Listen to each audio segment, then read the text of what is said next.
woke up in the morning and put on my giant pants. Went to see the Losties and stole their Rugrats. Part two. So Claire doesn't have any more diapers, and maybe it's because Jack used them all. Yeah.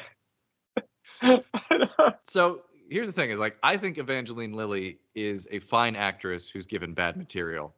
I think Claire is not as good of an actress who's given almost no material.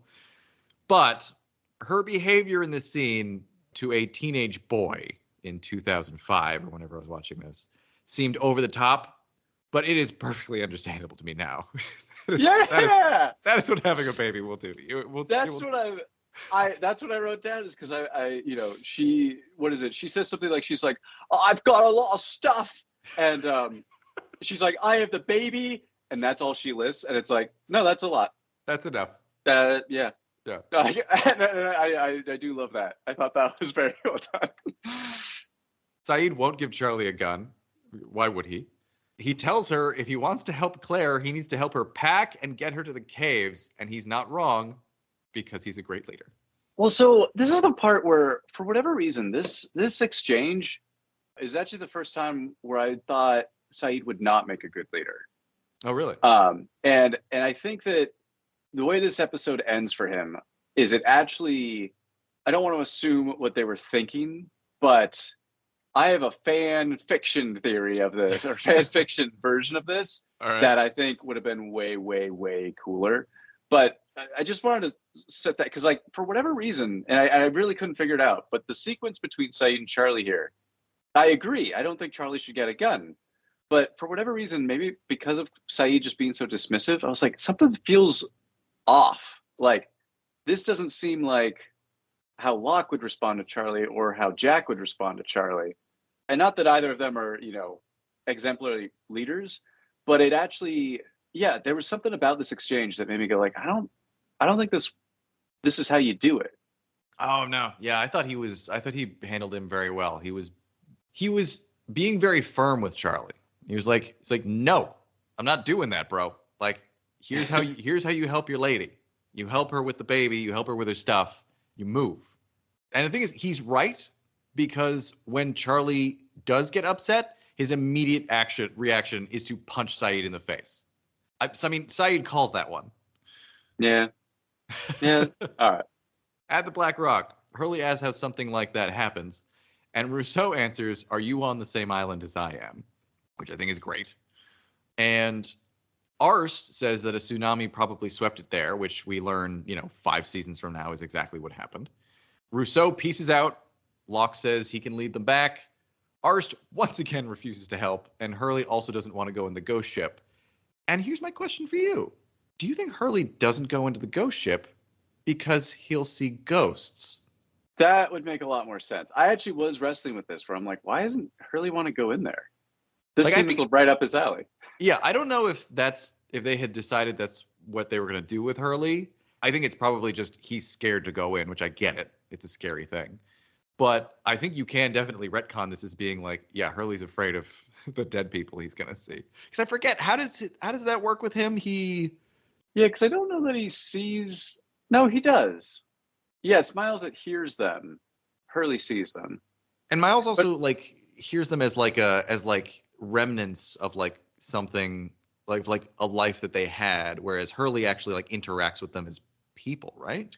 Yeah, because I think Miles, if he gets like access to an object, can then like also actually like have a conversation, but Hurley just like, I don't know. It's well, but anyway, I didn't know why Hurley didn't want to go in, but that'll be my headcanon, is that there's going to be ghosts in there. Writing that down, like that note down, I was just like, oh yeah, we haven't even gotten to the fact that Hurley sees ghosts. Like we know that he went to a psych ward, but we don't know why. I also just love that since Rousseau does leave and Locke's like, it's okay, I'll lead us back. The look on Jack's face when he's like, fuck. Like,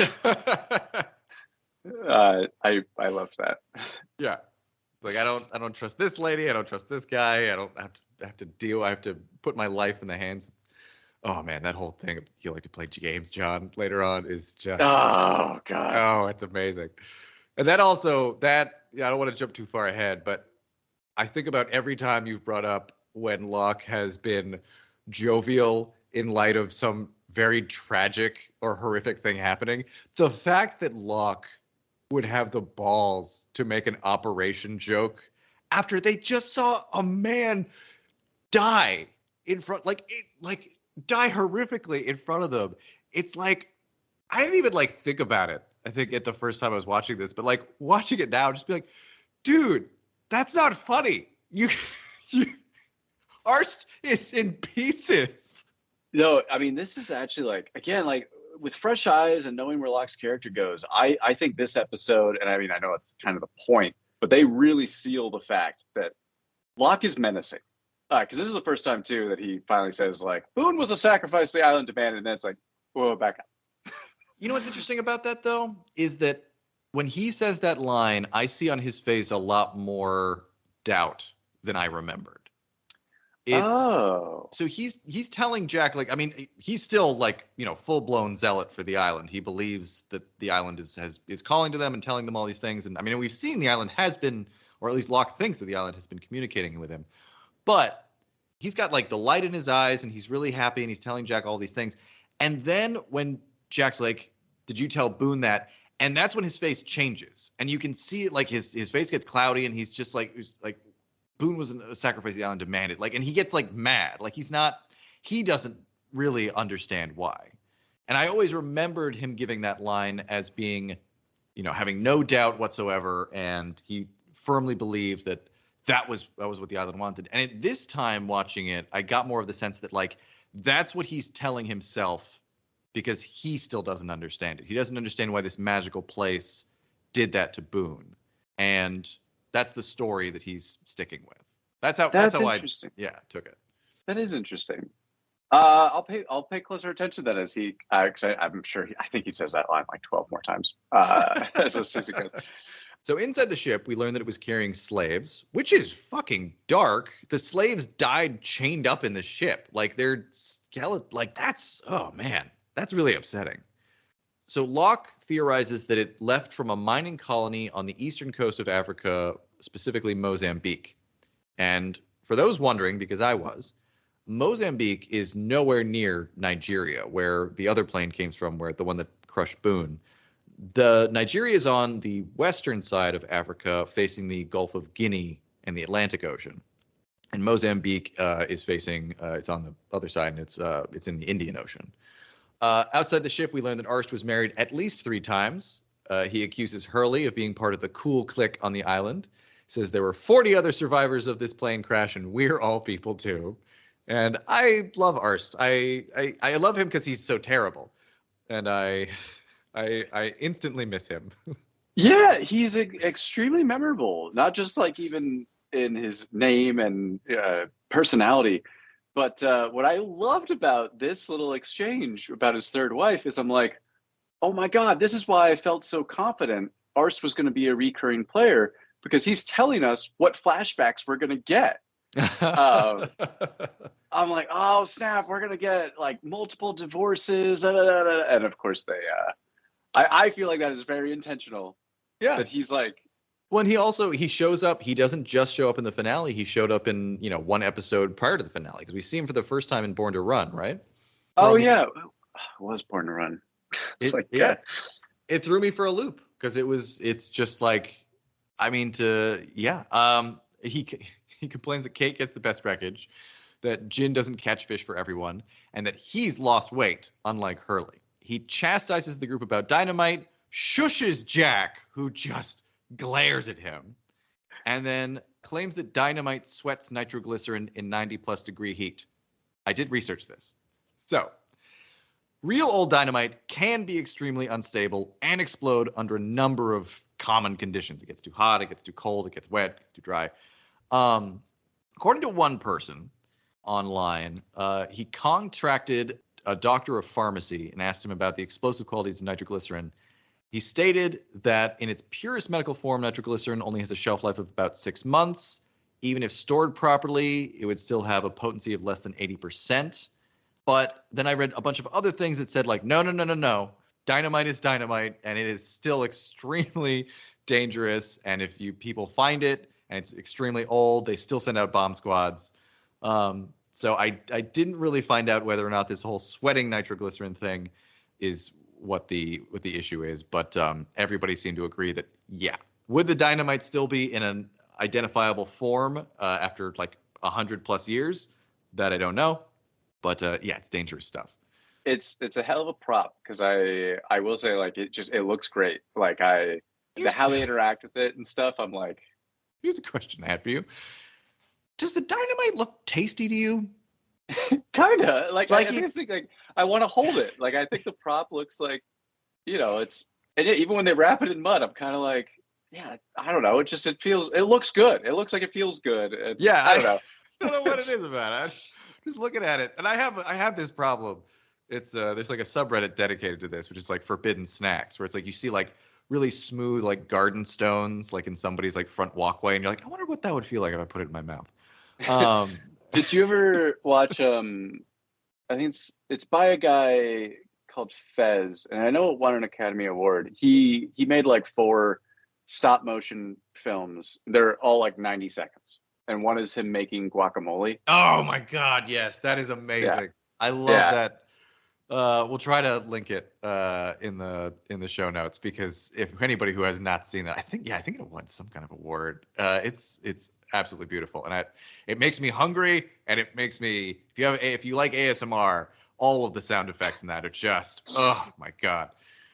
But yeah, it makes me like when I see the dice as well as the poker chip, I'm like, yeah, I want to take a bite out of that. Like, I want to eat that. Anyway, so again, just in terms of Arst being awesome, this whole sequence just like helps set the stage for like who Arst is as a character and how his dynamic would fit in with the larger group. Because I do love that he treats everyone, Locke included, like they're children or students. Yep. And you immediately know how Arst would be as a teacher, which is he would easily be one of those teachers that's always asking rhetorical questions so he can look like a super smart. And because I do even love that, and I'm sure the actors like agreed that this was the move. But when he does badger them and he's like, oh, put it down, walk away. They all kind of like hang their heads and walk away like they are children. And it's like, I absolutely adore it. I think they did such a great job. Well, there's even a shot of like when he's explaining dynamite, and it's a shot of Locke where he's looking at him like, because like Locke, we know that Locke knows things. Like he knew about what Nigerian currency looked like. He knows like a lot of like obscure. He knew how to build a trebuchet. Locke just has this look on his face, which is like, I didn't invite this fucker. I didn't. Yeah. I didn't invite you here. I don't want to be lectured by you. And similarly, Jack is just kind of staying there as like the kid in the back of the class, just being like, get to the point, like it's just like, I loved it. Yeah.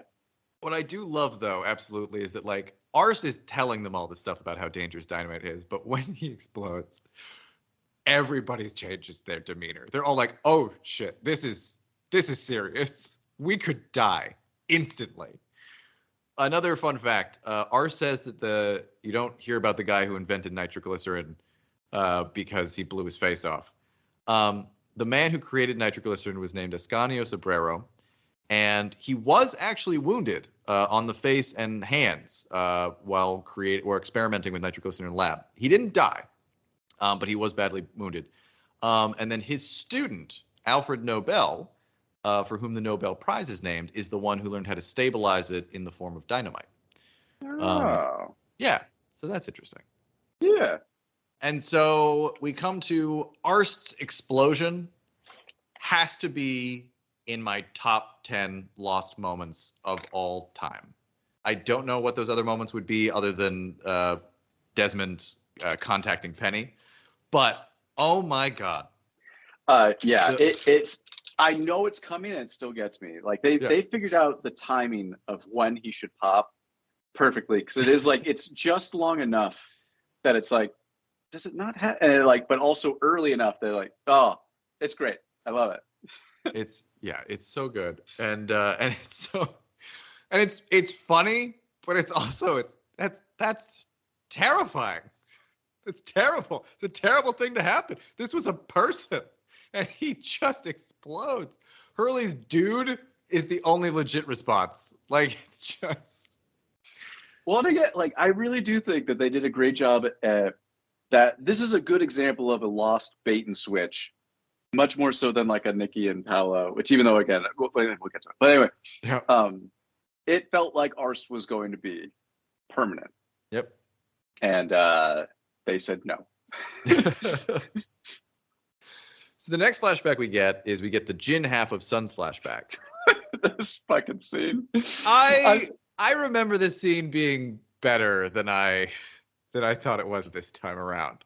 You didn't like that the guy was very obviously dubbed over? That's the thing. The way I remember this scene is that like this guy is like fluently speaking Korean, and he is very obviously being overdubbed. I'm in the same boat. I thought for sure this, like, I remember this being like ominous as fuck, blah blah blah blah, and this just like, I'm like, guys, you got to get the camera off his face. Yeah, it doesn't sell.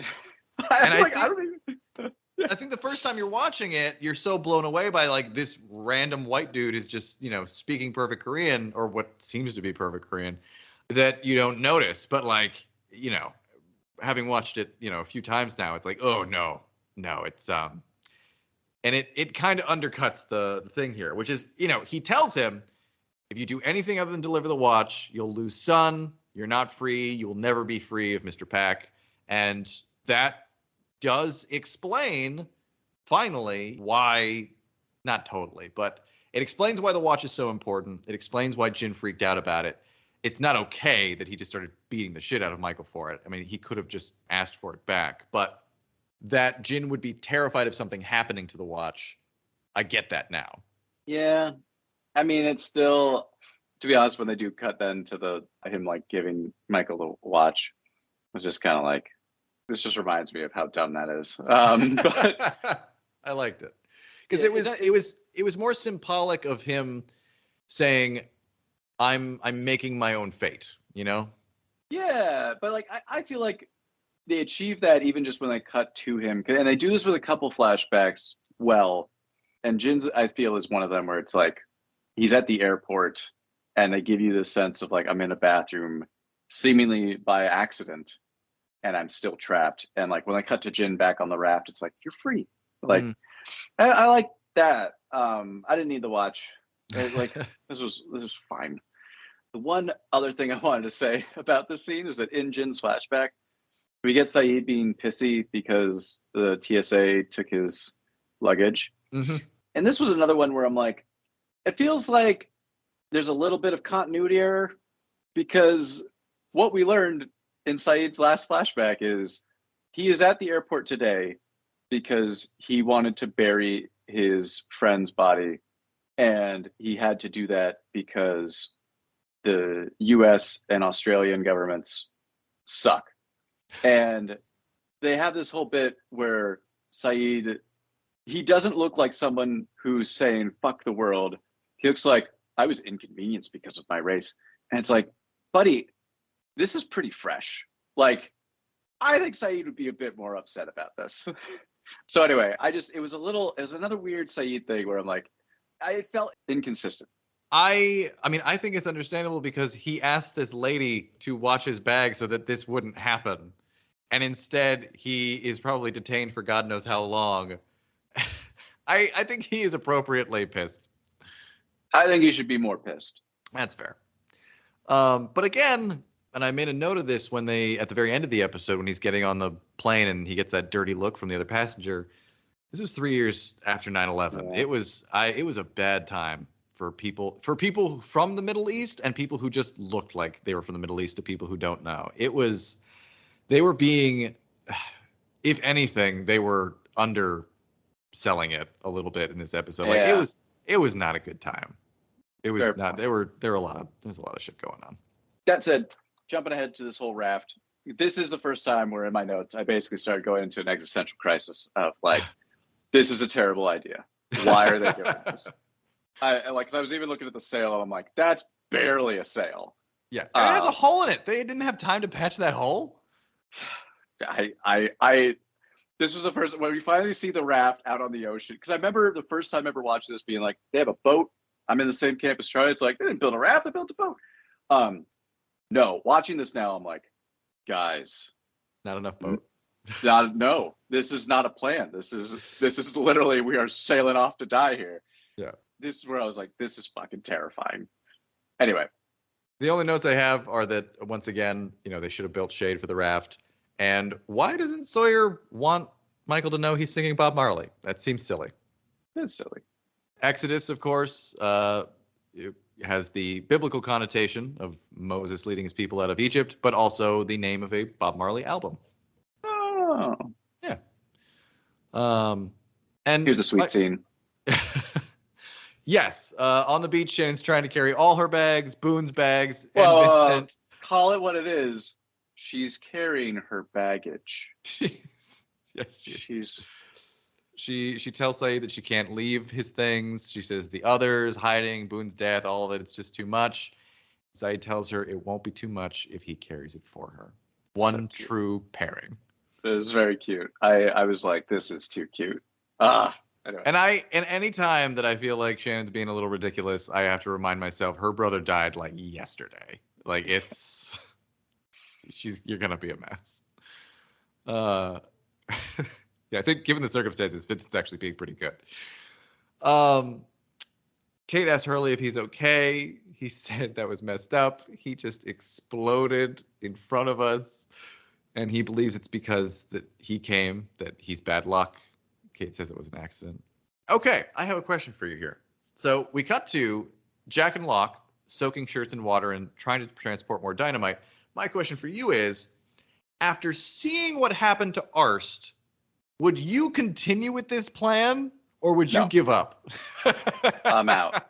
That, like, me too. Yeah. This seems like so obviously this is one of those things too about like contrived network TV, because forget about what's like, it's like, you guys need a new plan. Yep. This ain't happening. Nope. I distinctly remember in high school at one point coming up with an idea for a beer run where I'm like, well, look, I get that being underage is against the law, but if we run in there, grab a 6-pack, and just drop all of the money as we bolt through the door, at least then they'll know that we meant to like pay for it. And so that part isn't like, we're not stealing, we're just underage. I love that. I love that. Don't. Yeah. I'm not condoning underage drinking, but I love the logic of that plan. So I remember distinctly one of my buddies being like, "Okay, I'm in. Let's do it." And I'm like, "I'm gonna need you to go first." He's like, "What?" And I was like, "Well, I want to make sure this works out, and then I'll go to a different one." And he's like, "You're being a bad friend. Like, don't." This is like if we were going bungee jumping, and you're like, "Well, I want to make sure you bounce back," and I'm like, "Yeah." I guess that is being a bad. I was just being honest, but yeah, no, that's how I feel about the dynamite. Where it's like, someone else picks up first, they exploded, I'm out. Yep. That's like, nuh-uh. Jack, to his credit, says maybe this isn't the best way, and Locke says it's the only way, and Locke says they should take 3 sticks of dynamite to be safe.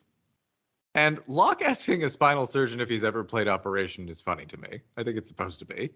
I think it's low-key undercutting or undermining Jack's authority. Yeah. I think that he, again, because like Jack also didn't want to let Rousseau go, but Locke says, let her go. I'll lead us back. And it's like, as much as Jack doesn't like to lead, definitely doesn't want Locke leading anybody because this guy's a liar, got someone killed, blah, blah, blah. So he hates this. And I think that Locke is poking a bear. I think that he knows that Jack is. Absolutely. Yeah. But to his credit, and this is like the thing where like in terms of like common goal, or I appreciate that Locke did not just say this and have Jack do it.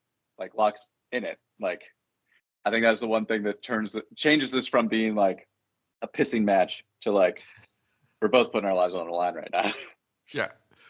As we've already mentioned, Locke making the buzz noise that is super dark after watching a man explode.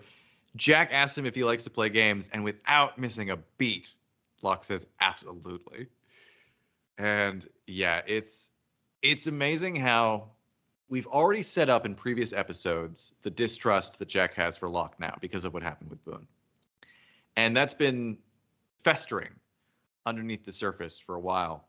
But this episode solidifies the distrust and the anger and the fear, I think. I think Jack is legitimately afraid of Locke at this way. Not like he's scared of him, but he's scared of what he's going to do and what he's willing to do to get what he wants. And it's amazing that it took us like 25 episodes to get here, to realize, because for the first half of the show, like, Locke is a character, he's got some shady stuff going on, but we know that he's been miraculously healed. We know that he's, he believes in the island, and Jack's doing his own thing. And this whole time, I can imagine a first-time viewer not even seeing how these two storylines are just coming together and clashing in such a dynamic and frightening way. Like, they are the man of science and the man of faith, and that will carry over throughout the entire series. Well, and especially because, like, I think it's totally possible to read into what Locke's doing as he just wants to get the hatch open, and now he's got the bodies to get the dynamite to get it open. Like, because I never get the impression that he's afraid of the others. He wants to open the hatch. Yeah, you're right. Yeah, he's really just using this as an excuse. Yeah, which is like so fucked. So yeah, no, I know that I've flip-flopped on how dark of a character Locke is, but I think that this episode really crystallizes it and really shows that, yeah, this guy's trouble. So this next scene, I didn't judge Claire before on her behavior because having a baby is difficult. I do judge Claire for not knowing what a baby Bjorn is. Like, Charlie makes this for her, and he's like, it's a Bjorn. And she's just like, a what? Like, she has no idea. Well, and it's like, it's one of those things too, where I get that you can't really use the argument, well, she didn't want to be the mom. And it's like, look, she's been pregnant for 9 months. Like, I know that when I was about to have a baby, suddenly, oh, look at that stroller. Oh, look at that. Like, you notice the things. Like, it's weird. That was, I don't know. Maybe they're not in Australia. Rousseau shows up screaming for Sayid. While Charlie leaves, she goes full crazy staring at Aaron. And Claire has a flashback of scratching Rousseau's arm. And my one criticism of Jack Bender's work here is that there is a close-up shot of Claire just looking scared, and it just looks really hokey. It's just Claire, like, looking at the camera, just being like, huh? And it's the shot either needed to be faster or just not there at all. It looks like a bad soap opera shot where she's just looking right at camera, just being like, oh no. I didn't notice that. I will say, I think it is because I think being a parent, this whole sequence of Rousseau encroaching on a teen mom with a baby, it's very, very intimidating. It's upsetting. Yeah. Oh, man. I don't have a lot to say about this next flashback. It's Charlie and the groupie in the hotel room. I like that she calls him pathetic as she grabs the champagne and leaves the hotel room in her underwear. Let me share my screen. I literally wrote that down. You're pathetic, she says as she grabs the champagne and leaves. I absolutely, I loved that. I think this scene is great. And especially because this is one of the times where, again, working their magic here. This, to me, is when flashbacks work so well. And I know this is only one scene, but as we've talked about previously, there are episodes where they make what's happening on island parallel something that's happening in the flashback. And I'm not saying that every single episode, every single flashback has to do that. Because, obviously sometimes when they force it, it doesn't work. This is an example of something where I was like, this is fucking brilliant. Because I love that Charlie in this scene ultimately is selfish. There is a woman throwing herself at him in violence screaming at him, and to assuage her, he just clenches on to this selfish thing and is like, I'm not going to let go, and then survives the ordeal. And that is immediately juxtaposed with a crazed mother throwing herself at Charlie yet again, but instead of doing something selfish, he's like, I'm going to save your child. Like, it's totally selfless. And I think that kind of like, when Lost nails that, it works so well. That's a good point. I think I was looking at it as more of, we've seen Charlie be pathetic with drugs before, but you're right. That contrast of showing, because all of the flashbacks are doing throughout this whole finale is showing, here's where the characters were and here's where they are today. And you make a great point. Charlie has made major strides in his dignity, in his self-respect, and the things that he cares about, which makes the later scene where they discover the heroin so much more painful. That's where I'm going to get in my fan fiction. But yeah, I think that flashback too hits that really nice blend of like, kind of like Train Spotting, that blend of comedy and like really dark drama. Because like on the surface it is kind of hilarious, and then it gets to that addict violence part that's like, I don't feel good.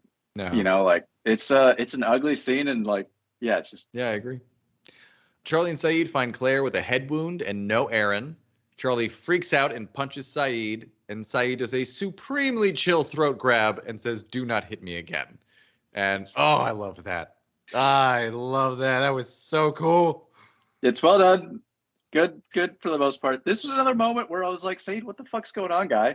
Because we see Claire head down, face down.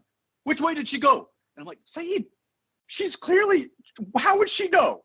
No, I still, no, because Sayid believes here, and he believes at the end of the episode too, that he can talk to Rousseau. And if he can just, like, he knows that Claire's hurt, but if he believes that if he can just get to Rousseau in time, he can talk her out of this. Because Sayid has put this together already. I think before they even are chasing after her, he understands. Like, Sayid understands Rousseau's pain.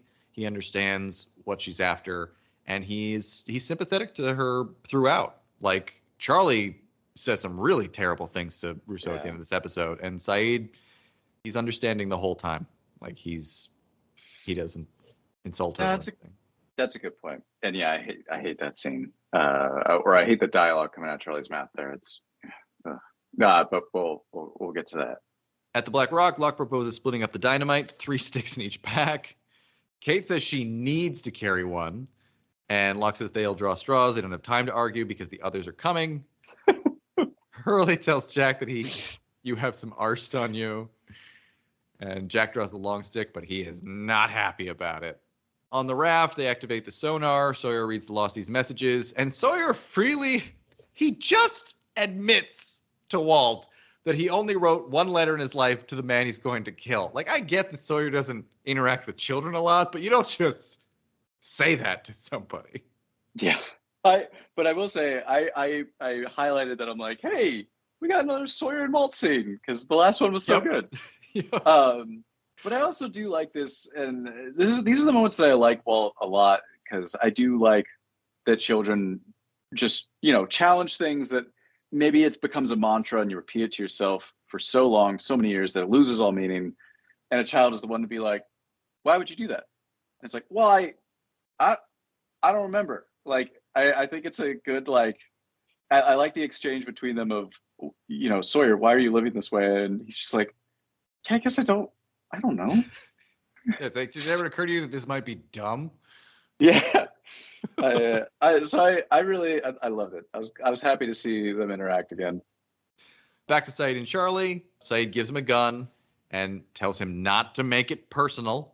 I was thinking about, like, what are Sayid's options here? Because I still don't think that Sayid wants to give Charlie a gun, but he knows that he can't get around it. He knows that Charlie is going to continue pestering him for it. But, like, if I'm Sayid, I'm like, this guy's definitely going to shoot Rousseau and maybe the baby. Claire wants to go. She ultimately relents and tells Charlie to bring back Aaron. And just because Lost is going to keep making references like this, Aaron was the brother of Moses. He was a priest and the one who spoke for him. It's the part that never shows up in adaptations, which I always think is interesting, is that what about Jeff Goldblum? No, here's the thing. Aaron shows up in adaptations, but in the Bible, Moses either has a speech impediment or believes that he doesn't speak well in front of crowds. So Aaron is the one who actually is he's Moses' prophet. He goes forward and he tells people what Moses wants the people to know. And I get you don't show him in adaptations because, then you have two characters instead of one. You got to simplify things. But I always thought that was an interesting role, that Moses was not a good talker, and he asked his older brother to talk for him. And I always thought that was very sweet. Anyway, so that's who Aaron is. We find out later that Claire has no reason for naming her child Aaron, because why would she? We flash back to Walt and Mike in the airport. I think we've already talked about this. It seemed incongruous to me on a first watch that he would, we'd see his whole story about wanting to be with Walt and then would try to give him to his mom. But it's hard. It's terrifying. The one thing I did right that we didn't talk about was Walt definitely heard the phone call. Mm-hmm. And part of the way that I know this is because, and I bet you they did have a conversation about this behind the scenes, but Walt is playing a Game Boy SP. A Game Boy SP charges. It doesn't take batteries. Oh, shit! Oh, man. Oh, man. See, that's the kind of deep 2000s lore that I can rely on you for.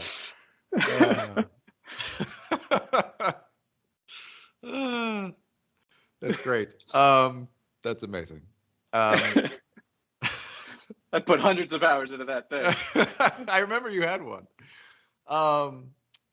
So on the raft, Mike lets Walt steer the boat, and I think that's a good dad-son moment. It shows how far in the relationship they've come, because, I think Mike of several episodes previous would have been like, what? Why would I let my son steer the boat? That's not his job. It's my boat. Walt asked why Mike didn't stay together with his mom. She did what she thought was best for you. Walt said she was wrong, and then the rudder breaks, which somehow I thought maybe was Walt's fault, but no, it's just this giant log that's floating in the ocean. You can find a lot of strange things floating in the ocean. Longtime sailors will tell you that they have seen weird things like giant trees and God knows what just out there. Sawyer strips off his shirt to go get it. As I've stated before, it's ridiculous to just remove your shirt and not your pants if you're going to swim in the ocean, but whatever. No. We should lead on that, because this is every scene where they go back to the boat where I'm like, what a terrible, terrible idea. Because again, as far as we know, Sawyer has no backup clothes. It is going to be nightfall. You are going to be out on a boat. You are going to be freezing in the night in wet jeans. I'm like, you got to get a little more nude than that if you don't want to freeze to death. Oh, God. Michael says you should put that back on before you burn, Super menacing. It's super menacing, and it's like Sawyer's reaction seems like this is a bad thing, and I don't know why this all needs to be so secretive and combative. I don't know why he can just be like, oh, you have a gun. It's like, yeah, Jack gave me a gun just in case. It's like, just in case what? You need to shoot my son because we run out of food? And he's like, that's exactly what I said. Instead it's just sort of like, and I know that I remember in I think it's the first episode of the second season where Mike's like, yeah, you had a gun that you were going to tell me about. It's like, dude, are you serious? Whatever. I don't think this needs to be a point of contention. It does. But I also think that Jack should have told him. So yeah, I don't know, man. It's weird. I get you don't want a gun maybe on a very small boat with your child. Mm-hmm. Probably don't trust Sawyer 100%, but I do. Like you said, I remember in next season too, it also opens with him yelling at him about it. It's like, dude literally tried to save your son. Yeah. It's not this dramatic thing that they're making it out to be. I wrote down to give props to Jack Bender for making this feel dramatic. Yeah. Because looking at this now, big TV, everything's smooth. There's no waves. There's no wind.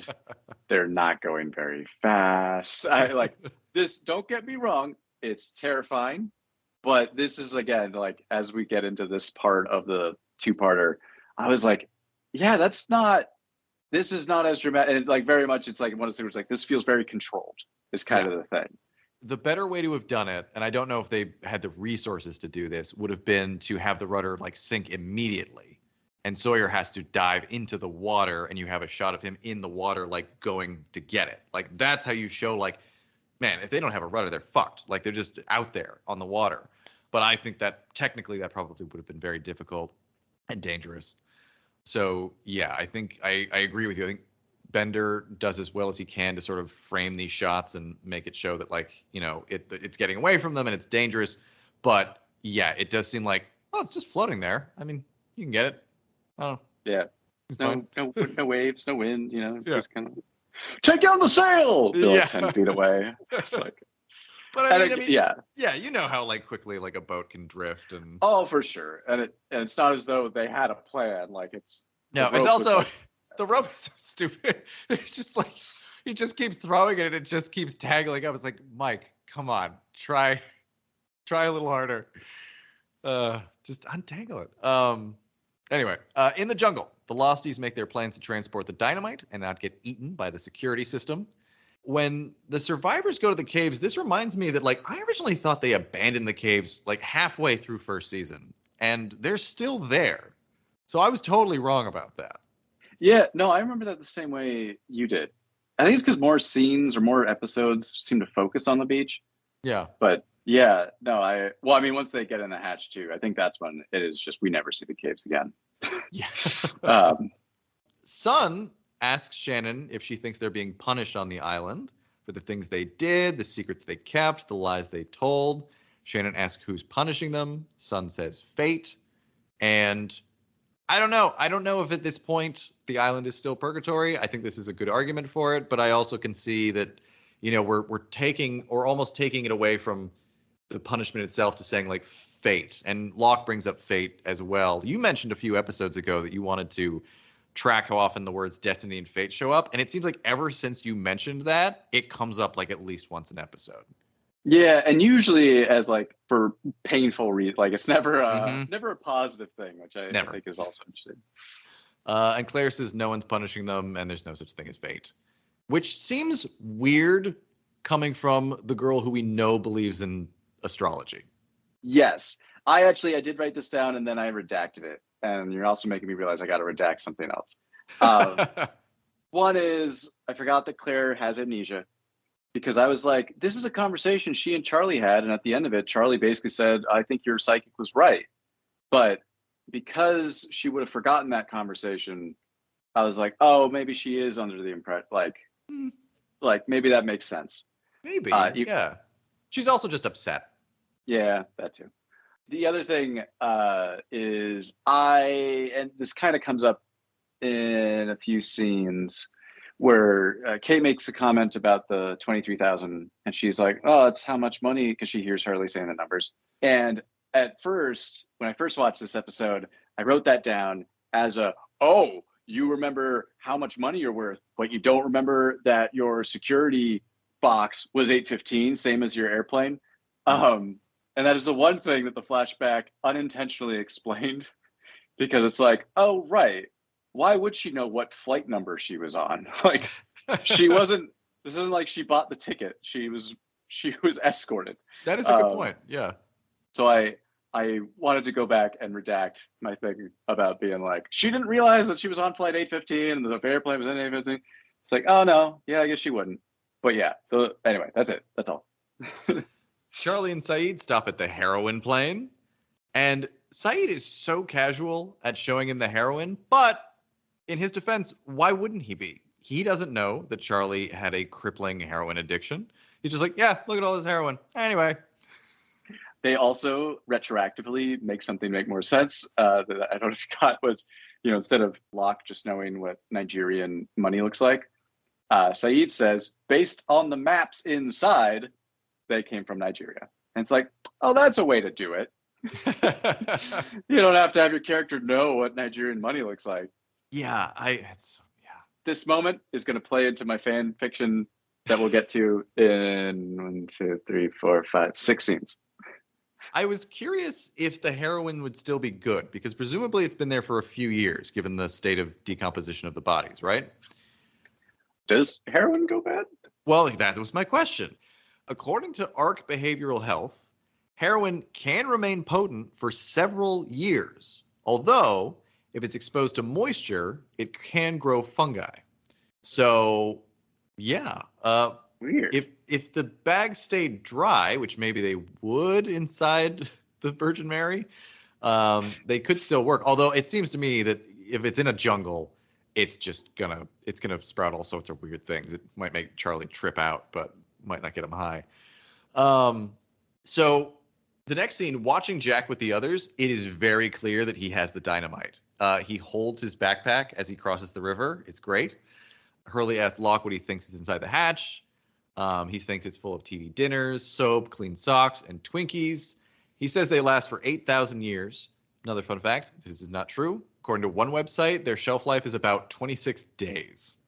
So he believes Hope is inside the hatch, and he likes Twinkies too. And we get an appearance of the Hurley bird. Oh, this is where the Hurley bird shows up?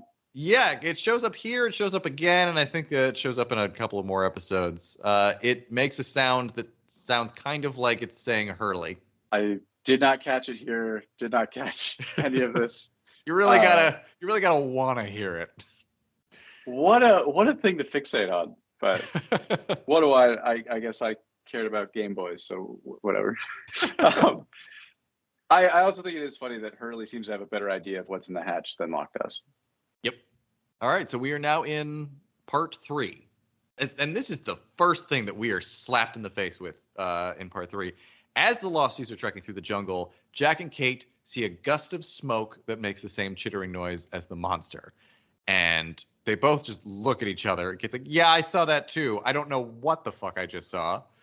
I also really like that Jack and Kate have their own language. Because Jack doesn't say anything, and Kate just looks at him and goes, yeah, I saw it. Yeah, and it's like, that's a good point. They do have that we've been together for many years and know each other so well thing, even though we hear a boar squeal, I think, and trees are pulled out of the ground. Jack takes off his backpack and runs. Kate does not. Kate would be dead. He absolutely made the right call. And it's funny because it's like I get that Kate is like scared and running, but it just goes to show like how anal Jack is. It's like he has been thinking about the dynamite this entire time, and it is like that is the first thing that he does. Locke takes off his backpack and moves towards the chaos. Jack goes after Locke. He's so mad at Locke for doing this. It's like yelling at like your toddler who's running into the street. It's like, I told you not to do that. Locke looks really excited to see whatever the hell this thing is until it comes down on him when his awe turns to terror. My question is this not what he saw the first time he saw the monster? Because we know he's seen the monster, right? Or he's seen something we thought was the monster. Yeah, that's a good point. I mean, maybe, no, I don't think there's any way to say that he didn't see this when he saw it but again, I don't know. I mean, maybe he just felt its intentions, like in the same way that you said later, how sometimes it rips people apart. Sometimes it batters them around. Sometimes it doesn't hurt anybody, but causes a ruckus. I don't know. Maybe it's like, it has different moods. And this time he's like, hey buddy. Oh no. I remember for the longest time thinking that the smoke was concealing something, that there was like something inside the smoke. I remember nanobots was a theory for a while, that it was just a cloud of small, very, very molecular sized robots that could manipulate matter. And then I remember, I think it's the season 3 episode where Mr. Echo dies, I want to say, where you finally get a full shot of the smoke monster. And it's just a cloud with lightning in it. And being like, oh, so it's just a smoke monster. I remember reading a theory with the Mr. Echo one, and I'm curious now if, again, having high definition TV, if this will be more apparent. That when it goes around Mr. Echo, I remember people saying that it actually was making the camera flash sounds. Mm-hmm. Yeah. And that if you zoomed in, you could see that there were like screen grabs from previous episodes or memories or flashbacks or something. I remember hearing that too, and I cannot recall if that's actually what happens. But I very, very vividly remember that being discussed. That it was like either like scanning his life or his brain, or it was like showing him things from his past because it's some kind of arbiter of morals or something. Here's my question for you. Do you think the idea was always to make it a smoke monster, or is that a budget thing? Oh. Because the smoke looks fine. Like you can show smoke with CGI, unlike a polar bear. It's not on screen for that long. It's weird enough that it makes you question. But I also just wonder, like, when we hear some horrible monster or machine tromping around in the jungle in the pilot, was the idea always it's a living creature of smoke? You know, I'm going to say no, because I remember distinctly around the time I started watching Lost that, like, but there's some, like, either animated movie or CGI movie or something where there's like a rock giant that, like, they're like standing on it, and then suddenly it like gets up and it's like, and they're like, oh, we're standing on a thing. And I remember thinking that the thing that's making those noises and the way it like kind of sneaks up on people and the way that no one seems to know what it looks like is like, I was like, oh, you know, I bet it's like part of the island, like it's a giant on the island that is like island creature. And that's why, like, sometimes it's right there. And then again, you don't notice it because then it gets up and and I don't know, even though it doesn't explain the cranking noises and stuff, I remember that at some point being my working idea of like, what is this thing? But I would imagine that wouldn't work for budgetary reasons. I think, yeah, I don't know either. I can't recall if I've actually already read it somewhere, and whether, because we know the hatch was baked into the pilot, or not in the pilot, but when they were first coming up with the idea of the show, J.J. Abrams, thought about the hatch, and there would be a hatch, and there would be others, and there would be polar bears. But it also, like, so we know that Jacob doesn't exist at this point. Javier Grigio Marks Watch has said there was no talk of a Jacob at this. We knew the island was something. The island might have had intentions, but there wasn't a Jacob, which leads me to believe that, whatever they thought the smoke monster was, Grigio Marks Watch has also said there was no Man in Black. So now that we know that it is the Man in Black, or that it took his form or something, that it is an intelligent thing, like, why is it ripping up trees? Like, why is it attacking boars in the jungle? Like, what's the thinking behind that? Like, there's no reason for the monster to rip up trees other than to try to scare people. And maybe that's all that is. But it's just, it's odd. Like, its behavior, no matter how you look at it, its behavior doesn't quite make sense. Like, I don't know. I mean, I guess, like, yeah. I mean, I think maybe you could get past the tree thing. And it's kind of like every horror movie where someone's hiding in the closet or something, and the killer comes in and does a big show of like lifting the covers off the bed kind of thing. You do get the sense, and I think this does carry over, that the smoke is angry. Like, it's not whatever. It is an angry force. And do you remember how you felt when you first realized that, like, the monster was smoke? I don't know. I think that might be indicative of I was not disappointed. I've never had I can't say for certain, but I'm fairly confident I've never been disappointed in the fact that it's a smoke monster. I think that visual works for me. But yeah, I wish there was more to whatever the hell it is. Yeah, I've never loved it. I always thought it was an intriguing idea, but it never quite worked. And as I think I've already mentioned, I remember first seeing it in this episode and thinking, like, oh, well, it's obscuring something. Like, the smoke monster isn't the monster. It's something that's, like, around the monster. And the biggest thing for me is that and we'll talk about this way down the line, but when we start doing the Flash Sideways in season 6, my personal fan theory, and I didn't have a ton of fan theories. Like, I always thought that it was ridiculous to try to guess what was going on, because either you would come up with something in your head that would be cooler than what happens in the show, or you're just going around in circles, and it doesn't help to just, wait and see what the show tells you. But when we were all trying to figure out what the hell the Flash Sideways was, my thought was, well, they're inside the smoke monster.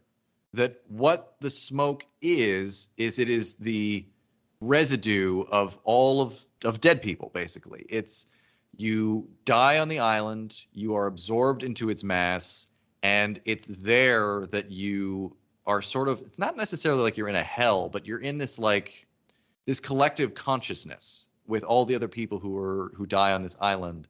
And I don't know, it's sort of like a virtual reality where you have to confront it and you have to decide whether you are or aren't going to overcome it. And then and then to find out, no, the Flash Sideways is a pocket dimension that was created by blowing up the atomic bomb. I was like, oh, I guess that makes about as much sense as what I was thinking. But it also, like, the fact that, like, the smoke monster is just an angry man is kind of a letdown. Yeah, well, yeah. I'm when we get to Flock, that's something I was never a fan of. I'm like, I like Terry O'Quinn. You don't need him. Like, he's dead. Yeah, and I think we've mentioned this, where like it's a bummer at the time when Locke dies in season 5, but you think that he's been resurrected, like just how the island brought his, gave him his legs back, it, gave him his life back. But then to find out, no, the last time you see John Locke is in the middle of season 5, and after that, he is not in the show anymore. Like, he's in the Flash Sideways, but that doesn't matter. He is out of the show, and now this is a completely different character. And yeah, that sucks. It would have been better to have him be his own antagonist. Like, it's, you make up some bullshit thing. It's like, well, he can't transform now, so he must be. And the thing is, like, I like Terry O'Quinn. I obviously want to have more Terry O'Quinn on the show, and I think he plays a good bad guy. But it's just a bummer that it's like, that's not how I saw this going in my head. Yeah. But it's interesting that you were uninspired by Smokey. Yeah, I think, like I said, I think it's interesting. I think it's an interesting choice. But I also just like, yeah, it never thrilled me. Also because it was just, it was always just very vague about what the monster was and what it wanted. And how its size will change. I mean, it's smoke. I don't. But yeah, I agree. Yeah. Like, when it goes past and Jack and Kate see it, it looks like a little puffball. And then, like, in that scene we talked about where Mr. Echo confronts it, it's like as big as a whale. So, but, it can be whatever it wants. It can be a horse. Oh, God. Oh, no. We're going to get there. Oh. All right. We're all right. We're going to get through this. Locke gets grabbed by the smoke and is nearly pulled down a hole. The smoke makes a very mechanical ratcheting noise, and who the fuck knows why. Jack grabs Locke before he can go down the hole, and I love the position that he grabs him in. He's got his legs splayed out. He's like, oh. Jack tells Kate to go get the dynamite in his bag. Or Kate's like, oh, I'll get the dynamite. He's like, no, it's not in your bag. And she just looks at him. She's like, you motherfucker. Locke wants Jack to let him go. Kate throws the dynamite into the hole, and the smoke puffs out of the ground. It seems more, miffed than anything.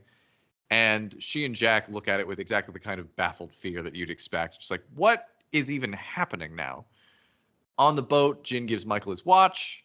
We've already talked about this. I think given that's all that's happened between them, I was surprisingly touched by that. And you know what I also wrote is that I don't know that there was another positive relationship that's been forged on the island other than between Michael and his son. Because Locke and Boone obviously went south.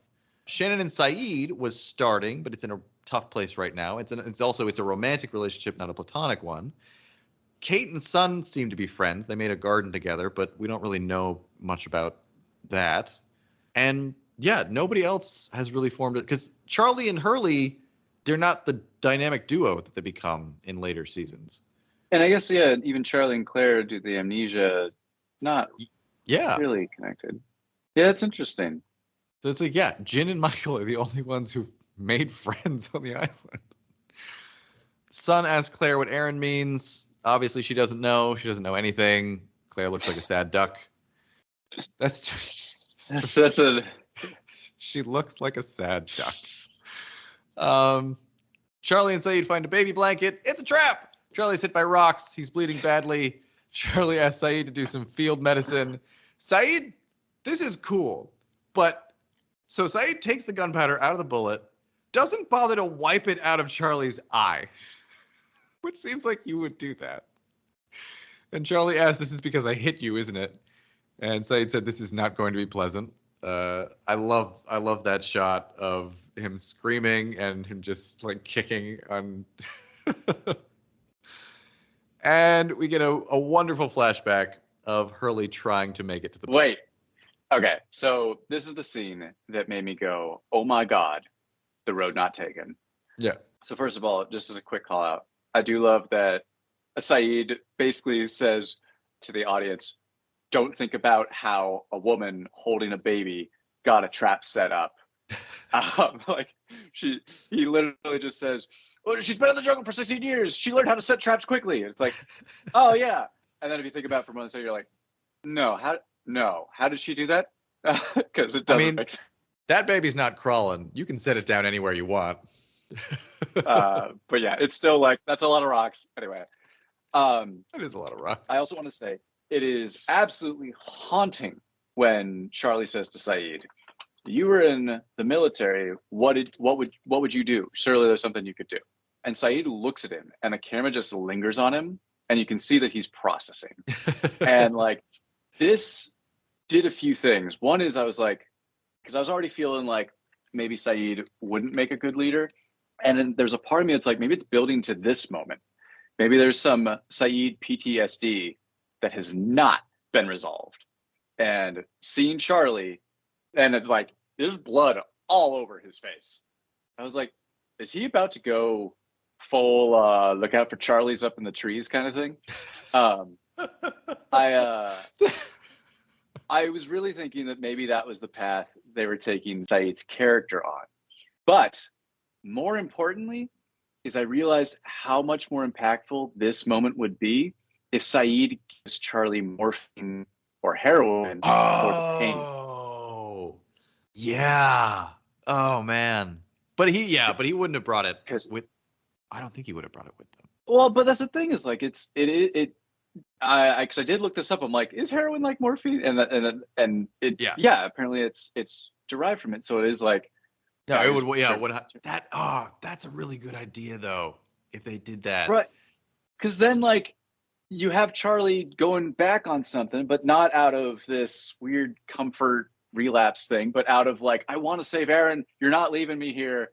And since we know, as you point out, like Sayid doesn't necessarily know that Charlie's a recovering addict or anything. Like, I don't think that ever happened. But the thing is, if you shot Charlie up with morphine, he would be absolutely useless. Like he wouldn't be able to run through the jungle, and he would not be handling a gun. But yeah. I do like that a lot. Oh man, I also just love him setting fire to Charlie's face with the gunpowder. I think that's a great, and it's one of those things that just makes you cringe. It's like ooh. Yeah. It also really reminds me of, yet again, I will cite this movie, but Two Mules for Sister Sarah. It is my favorite scene in the whole movie. Clint Eastwood gets an arrow through his shoulder, and it's lodged there, but he still like manages to like take out the rest of the people that were attacking him and the sister. And he basically is like, "So you're gonna have to fix this because I can't."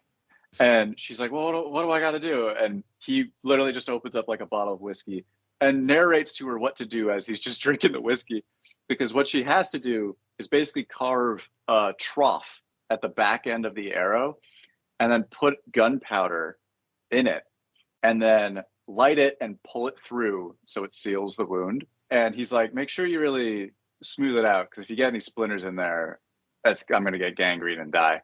And she's like, oh, God damn it. So she's also having to carve it while it's in his shoulder, and he's like, and he just keeps drinking. And it is painful, but also like it is such a cool, intimate, slow moment that I you know, we should do that. When we go on break after season 1, we'll just watch Two Mules for Sister Sarah, and then we'll do a commentary for it. Okay. I love that one. I thought that was so good. All right. No, yeah, that's gnarly. So I think I've mentioned this before, but I think this is all very comedic, this flashback with Hurley, but I think that this shows that Hurley's curse. I think this whole time we've seen that Hurley's curse brings him good luck by doing seemingly bad things, and I think this whole fiasco that he goes through, all of these obstacles in his way, is his curse trying to keep him from getting on this plane because this plane is going down, and that's exactly the kind of terrible thing that happens around Hurley. But it's not the kind of thing that happens to Hurley. Like, even when he gets arrested, like, falsely, he still gets released and he gets a great settlement out of it. So I think that's what's going on here. That's how I've always taken this series of events.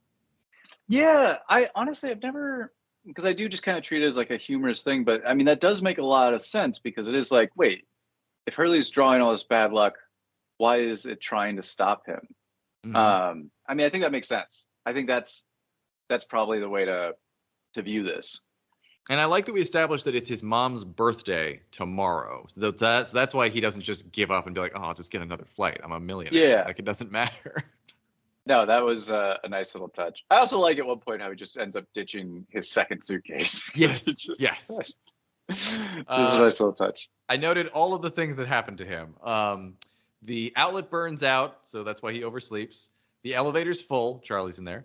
The car's engine dies. He has to buy 2 seats for the plane. And that lady says, am I going to have to weigh you, dear? Which is just so condescending. He pays $1,600 to an old man for his scooter, and the door closes as he arrives at his gate. And 3 things I noted. It's gate 23, obviously. This is so obviously Honolulu. It's ridiculous, like every single locale. It's just, this is exactly where, for the listeners at home, our sister lives in Honolulu. And I think I've walked every single street corner that we see Hurley on, and every sidewalk.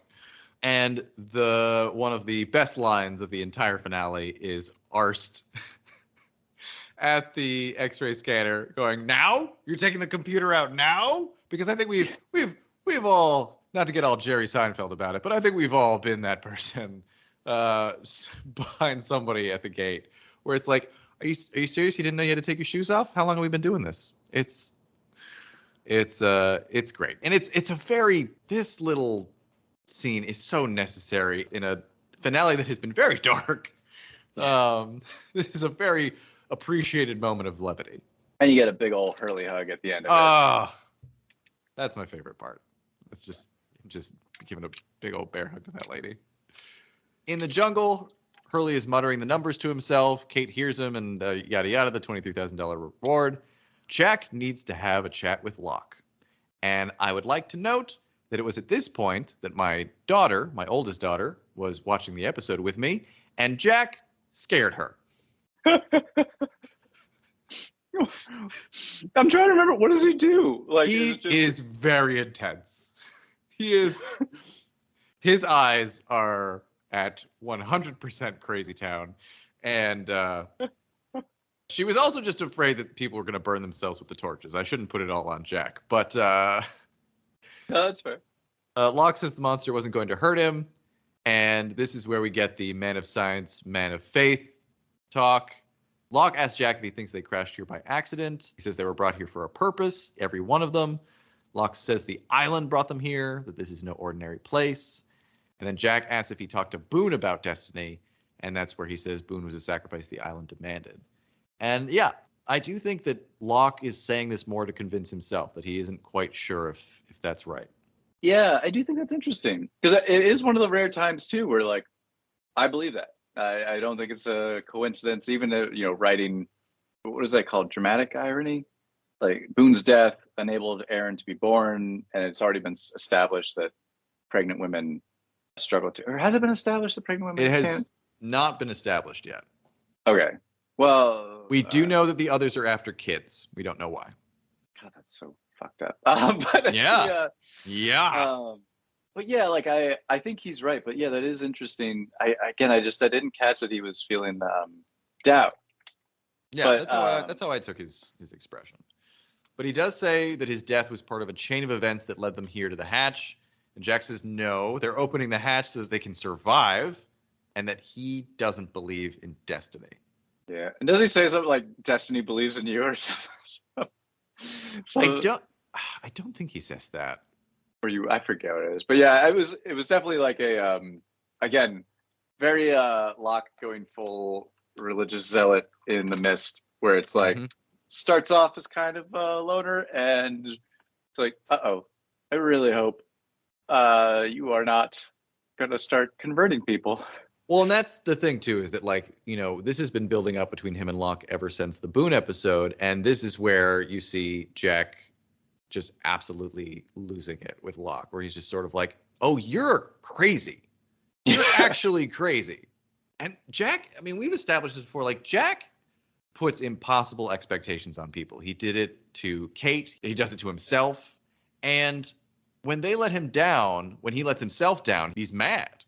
And he doesn't take it well. And this whole time, he's been content to let Locke, go out into the jungle and find people bore and say some weird folksy things, but, it didn't really matter. Now Jack has to worry, like he tells Kate, now he has a problem because he's supposed to be the leader.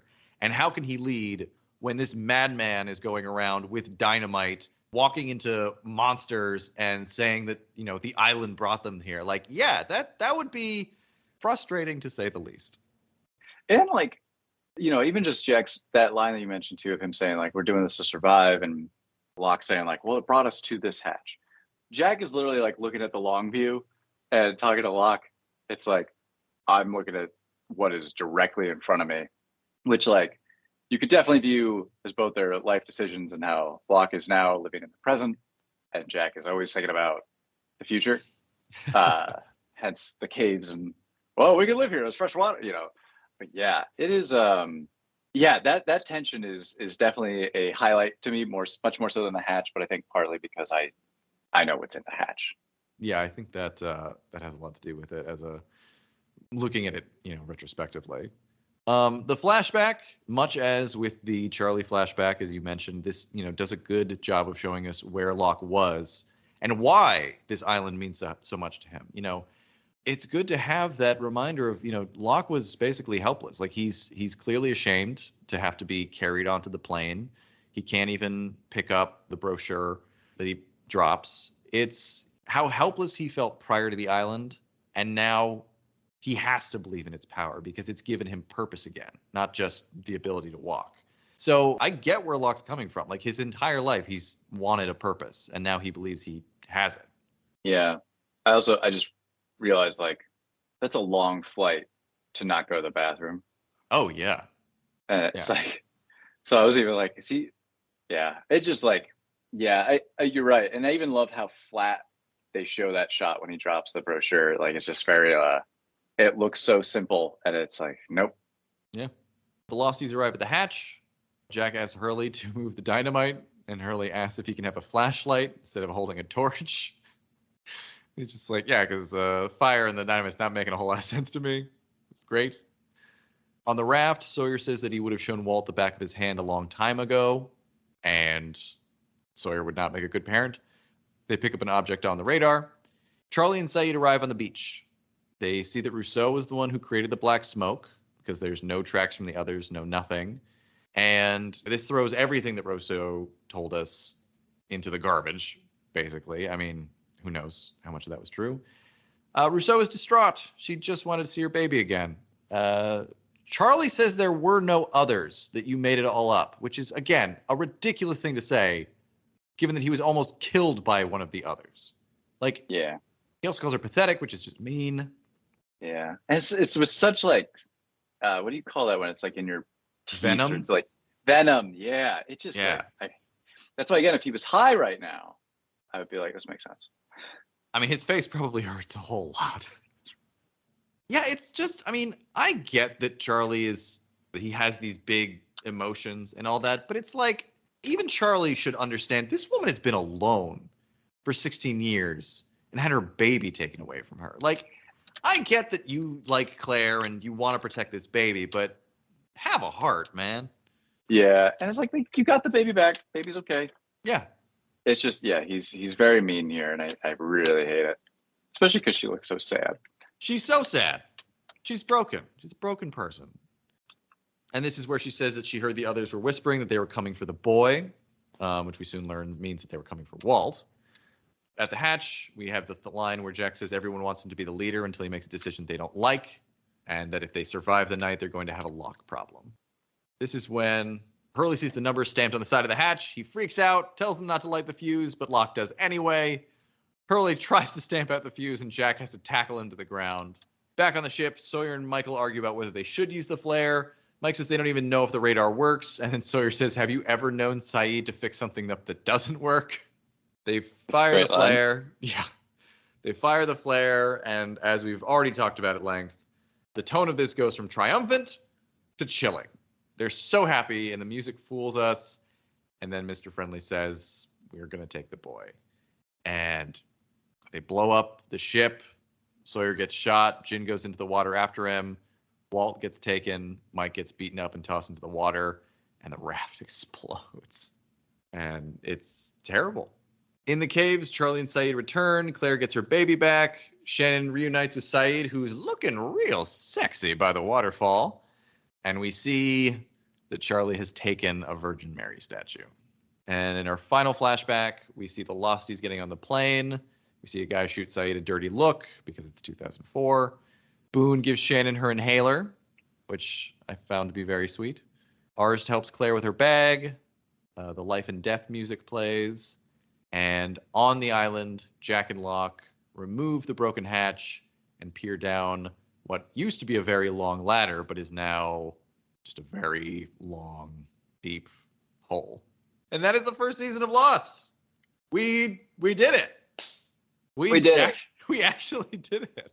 Yeah, my final thought on this one is just that I thought that I was going to be more. It's a great finale. It's a great big episode of Lost, but compared to how big things get and how crazy things get, like I think my favorite finale might be season 5.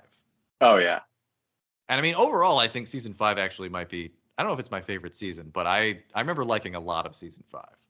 I think season 5, oddly enough, is one of the most coherent and linear. It is, isn't it? Yeah. Yeah.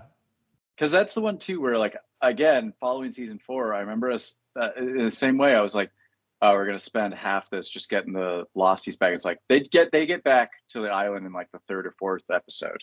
Yeah. No, it's and things are more because like season 4 is so scattered. Like everything is like they're going in the future. We don't know who this boat belongs to and all this stuff. And season 5 is like we know what we're doing.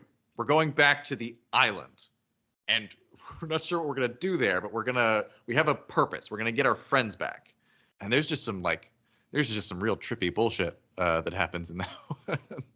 And I am all about it. But no, yeah, I agree. I think that finale to season 5, blowing up the atom bomb. Oh my god, Juliet just smashing that thing with a rock is, I don't know if there's any. That's probably a top 10. Either that or Sawyer holding on to her and not wanting to let her go. Oh, what a beautiful moment that is. Yeah, that's But yeah, I think, because I'm trying to remember what season 3's finale was. That's when we find out that it's a flash forward. That's right. Yeah, and even that's like a pretty big. That's a big honestly, one. I think that's a good one too.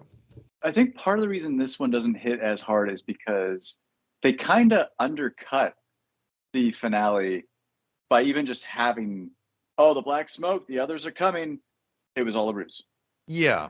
Kind of like, unlike the, don't get me wrong, like kidnapping Walt is a big deal, opening the hatch, big deal. And they are both cliffhangers, which, I have a love-hate relationship with cliffhangers.